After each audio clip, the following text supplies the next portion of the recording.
Hello everyone, welcome to GG Max Tamil.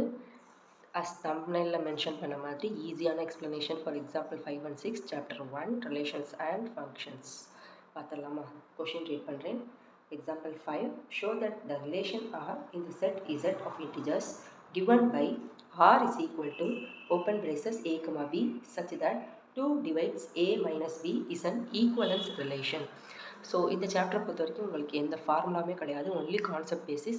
So இதோடைய கான்செப்ட்ஸ்லாம் தெரிஞ்சால் தான் சம் ஈஸியாக போட முடியும். ஈக்குவலன்ஸ் ரிலேஷன்ஸ் அப்படிங்கிற டேர்ம்ஸ்லாம் தெரிஞ்சுக்கணும், அதோடைய கண்டிஷன்ஸ் தெரிஞ்சுக்கணும்.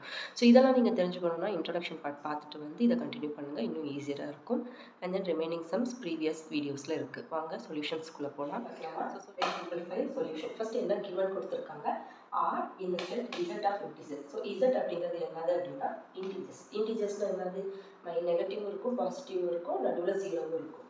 ஸோ ஃபார் எக்ஸாம்பிள் எப்படி டேரக்டாக போட்டுக்கோங்க, -2 -1 அதுக்கப்புறம் எட்ட மாட்டேங்குது, அப்படியே போய் அப்படியே ஓகேங்களா. ஸோ இன்டிஜர்ஸில் எனக்கு எல்லா நம்பருமே நம்பர்ஸில் நெகட்டிவ் பாசிட்டிவ் உண்டு. So R is equal to என்ன ப்ரூவ் பண்ணணும்னா ஒரு ரிலேஷன் கொடுத்துருக்காங்க. இந்த ரிலேஷனை ஈக்குவலன்ஸ் ரிலேஷன் அப்படின்னு சொல்லணும். ஈக்குவலன்ஸ் ரிலேஷனில் என்ன condition, RST reflexive symmetric transitive அப்படின்னு சொல்லி ப்ரூவ் பண்ணுறோம். ஸோ ஆருங்கிறது என்னது ரெஃப்ளெக்சிவ், இது எல்லாமே பிலாங் ஆயிருக்கு, இதுவும் பிலாங் ஆயிருக்கு. அந்த கண்டிஷனை ப்ரூவ் பண்ணிட்டீங்கன்னா ஈக்குவல்ஸ் ரிலேஷன் ப்ரூவ் பண்ணிடலாம். இவங்க கொடுத்துருக்க ரிலேஷன் வந்து சாட்டிஸ்ஃபை பண்ணணும்.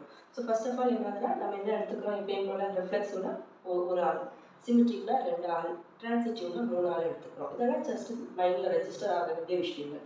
So reflexive let A belongs to, நம்ம எப்பயுமே ஒரு டேர்ம் எடுக்கிறோம் அப்படின்னா நம்ம கொடுத்துருக்கிற மெயினான இசட்டாக இருக்கட்டும் இல்லை ரியல் நம்பர் இப்படி என்ன கொடுத்துருக்கோம், அங்கேருந்து ஏன்னா ஏ அதுலேருந்து தான் எடுக்கணும். ஒரு நம்பரை ஒரு டேர்ம் இல்லை ஒரு நம்பர் எடுக்கிறோம், ஒரு எலிமெண்ட் எடுக்கிறோம்னா அங்கேருந்து எடுக்கணும். இதுவே ஆர்டர்டு பர், இப்போ ஏகமை இதெல்லாம் நம்ம எங்கே எடுத்துக்கிறோம், ரிலேஷன் வந்து எடுக்கிறோம். இது மட்டும் மெயினாக தெரிஞ்சுக்கணும், ஈஸியாக தான் எழுத முடியும். இங்கே எழுதுறது தான் விஷயமே. So let A belongs to Z அப்படின்னா இங்கே என்ன கொடுத்துருக்காங்க, ஒரே டேர்மை ஏ மைனஸ் பிக்கு பதிலாக ஏன்னே போடணும். அப்போ ஏ மைனஸ் ஏ என்ன எனக்கு ஆன்சர் 0. இப்போ இந்த கண்டிஷனில் அப்படியே போடுங்க, இங்கே ஏகமா பிக்கு பதிலாக ஏ மொத்தமா ஏன்னு எடுக்கிறேன்.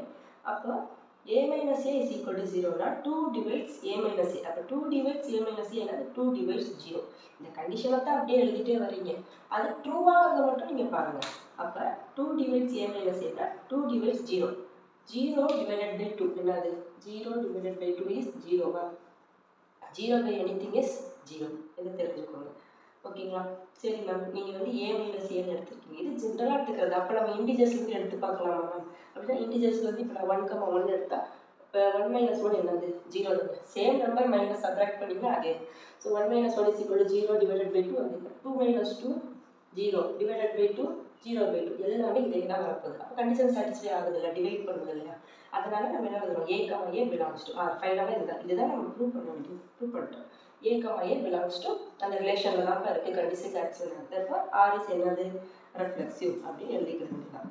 R is reflexive. அடுத்தது என்னது சிமெட்ரிக். ஸோ சிமெட்ரிக் என்ன சொல்லணும், 2 தான் எடுங்க அப்படின்னு சொல்லி, அப்போ 2 நம்பர் இது வந்து என்ன நம்பர் வேணால் எடுத்துக்கலாம் ஓகேங்களா.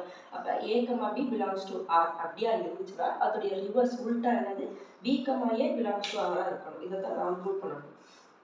ஏ பிலாங்ஸ் டு ஆரா இருந்தால் ஏயும், அப்போ இதுக்கு நான் என்ன நம்ம எக்ஸாம்பிள் சொல்கிறேன் அப்படின்னா, சிமெட்ரிக் இன்டிஜர்ஸில் ஏதாச்சும் ஒரு 2 நம்பர் எடுத்துக்கோங்க.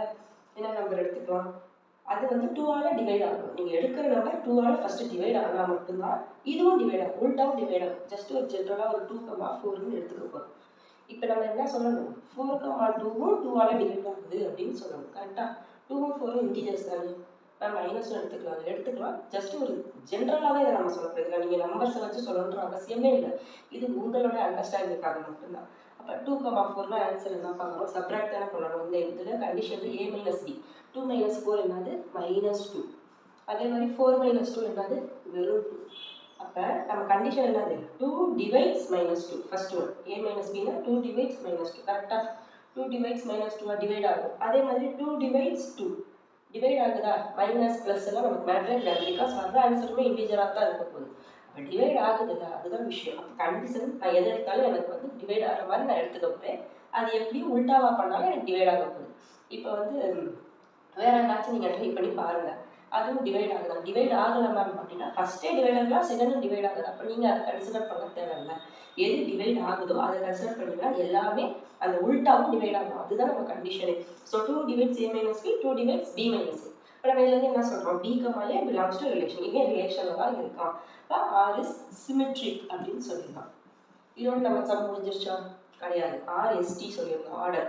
ஸோ டீங்கிறது என்னது? டிரான்சிட்டிவ். 3 பேரை எடுக்கிறோம். 3 பேரை எப்படி எடுப்போங்கிறத இது அப்படியே அடுத்தது பார்ப்போம்.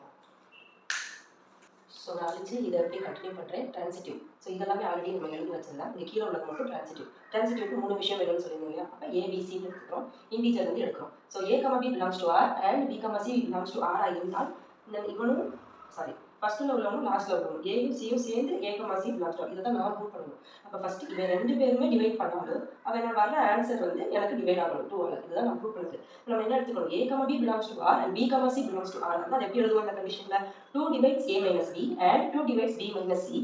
This implies இப்போ இது ரெண்டையும் நம்ம வந்து இந்த ஆண்டுக்கு பதிலாக நான் ப்ளஸ்ன்னு போட்டுக்கிறேன். அப்போ 2 divides a minus b plus b minus c. இது எப்படி பண்ணலாம்? அது எக்ஸாம்பிள் நான் சொல்கிறேன். அப்போ this implies 2 divides இது என்ன ஆகிடும் நமக்கு? minus b plus b cancel ஆச்சுன்னா a minus c வந்துருச்சா? So 2 divides a minus c. அப்போ 2 divides எனக்கு கண்டிஷனே சாட்டிஸ்ஃபை ஆயிடுச்சு, ஜென்ரல் கண்டிஷனே. அப்போ நான் என்ன எழுதிக்கலாம்? a, b r இருந்து b, c r இருந்தா a, c யும் r தான் இருக்கும் அப்படின்னு சொல்கிறோம். அப்போ r is transitive. அப்போ போன ஸ்லைடில் என்ன சொல்லியிருந்தோம்? RS சொல்லிட்டோம். இங்கே நான் டியும் சொல்லிட்டேன். ஸோ RST மூணுமே சாட்டிஸ்ஃபை ஆயிடுச்சு. மூணுமே சாட்டிஸ்ஃபை ஆனால் நம்ம என்ன ப்ரூவ் பண்ண வேண்டியது? R is an equivalence relation. அதானே கொஸ்டின்ல இருக்கு. R is an equivalence relation அப்படிங்கிறது ப்ரூவ் பண்ணிடுச்சு. இப்போ இங்கே என்னன்னா நான் வந்து இப்போ இதுக்கு ஒரு எக்ஸாம்பிள் வச்சு சொல்கிறேன். ஸோ a, bக்கு பதிலாக நான் என்ன எடுத்துக்கிறேன்னா 2, 4 அப்படின்னு எடுத்துக்கிறேன். இது என்ன பண்ணணும்? 2 divides a minus b இருக்கா? அப்போ இதை அப்படியே டிவைட் பண்ணி பாருங்க. ஃபஸ்ட் சப்ராக்ட் பண்ணுங்க. 2 minus 4 என்னது answer? 2 divide by 2 minus 4 answer என்னது? 2 minus 4 2. 2 ஆல் டிவைட் ஆகும்ல? டிவைட் ஆகுது. அதே மாதிரி அடுத்து என்னது? b minus c. அப்போ இதுதான் எனக்கு b. a, b, c. அப்போ 4 தான் நான் ஸ்டார்டிங்கில் போட்டு c க்கு பதிலாக 8 எடுத்துக்கிறோமா? 4 minus 8 என்னது? 4 minus 8 is minus 4. 4 minus 8 is minus 4. ஓகேவா? இப்போ இதுவும் 2 ஆல் டிவைட் ஆகும் தானே? ஆகும். இது ரெண்டும் 2 ஆல் டிவைட் ஆச்சுன்னா நான் என்ன சொல்லணும்? இவனும் 2, 8. இவன் ரெண்டும் டிவைட் ஆவானா? 2, 8 என்னது? minus 6. இவனும் டிவைட் ஆவானா 2 ஆல்? ஸோ a, b க்கு பதிலாக 2, 4. எனக்கு என்ன வருது? சப்ராக்ட் பண்ணால் a minus b கண்டிஷனில் 2 minus 2 வருது. அடுத்தது b, c. b, c நான் என்ன எடுத்துருக்கிறேன்? 4, 8. அது minus 4. ஸோ இது ரெண்டுமே எனக்கு சப்ராக்ட் டிவைட் ஆகுது 2 ஆகனா எனக்கு a, c அதாவது 2ம் 8மே வந்து சப்ராக்ட் பண்ணி டிவைட் பண்ணால் டிவைட் ஆகணும். இது ஒரு எக்ஸாம்பிள். டிவைட் ஆகுது இல்லை. ஸோ டிவைட் ஆகலாம் எடுக்கும்போது டிவைட் ஆகுதுங்கிறதுனால ஜென்ரலாக நீங்கள் எழுதணும். ஸோ ரிட்டன் எப்படி எழுதுறீங்க அப்படிங்கிறதா முக்கியம். ஸோ ரெஃபரன்ஸஸ் சிமெட்ரி டிரான்சிட்டிவாக ஆர்டராக எழுதிங்க. கான்செப்ட் முக்கியம். கான்செப்ட் தெரிஞ்சுக்கிட்டீங்கன்னா இது ஒன்றுமே கிடையாது. ஸோ ரொம்ப ஈஸியாகவே நீங்கள் வந்து ட்ராக் பண்ணிட்டு போயிட்டே இருக்கலாம். ஈஸியாக எழுதிடலாம். பேஜெல்லாம் நிரம்பியே போயிடும் உங்களுக்கு. ஸோ இன்னும் ஃபர்தர் வந்து நெக்ஸ்ட் எக்ஸாம்பிள் 6 பார்க்கலாம். 6th சமம் போட்டலாம் தான் பார்த்தேன். பட் இது ரொம்ப லென்த்தியாக இருக்குது. கொஷினே லென்த்தியாக தான் இருக்குது. பட் ரொம்ப சப்பா இவ்வளோ தானே மேம் இதை ஏமா ப்ரூவ் பண்ணிக்கிட்டு தோணாமல் செய்யும். அதனால அந்த வீடியோவை நெக்ஸ்ட் வீடியோவில் போடுறேன். கொஷின் நம்பர் 6 அதாவது எக்ஸாம்பிள் 6. ஓகேங்களா? எக்ஸாம்பிள் 6 தான் நெக்ஸ்ட் வீடியோ. ஈஸியாக இருக்கும். சூப்பராக நீங்கள் வந்து வச்சு முடிச்சிடலாம். இந்த மாதிரி உங்களுக்கு கான்செப்ட் ஓரியன்டாக சொல்யூஷன் ஓரியன்டாக எக்ஸ்ப்ளனேஷன்ஸ் வேணும், அதுவும் ஈஸியாக எனக்கு புரியுற மாதிரி தமிழில் வேணும் அப்படின்னா ஜிஜி மேக்ஸ் தமிழ் அப்படிங்கிற நம்மளுடைய நியூ சேனலை வந்து சப்ஸ்கிரைப் பண்ணுங்கள். இன்னும் நிறைய சாப்டர்ஸ் இருக்குது, நிறைய எக்ஸசைஸ் இருக்குது, நிறைய எக்ஸாம்பிள்ஸ் இருக்குது. உங்களுக்கு எதுவும் பர்டிகுலராக டவுட் இருந்தாலும் கமெண்ட்டில் போடுங்க. அந்த வீடியோவை நம்ம ஸ்டூடெண்ட்ஸுடைய ப்ரையாரிட்டி பொறுத்து கொண்டு வருவோம். ரொம்ப ஈஸியாக கொண்டு போகலாம். சப்ஸ்கிரைப் பண்ணி வச்சுக்கோங்க. Take care. பை.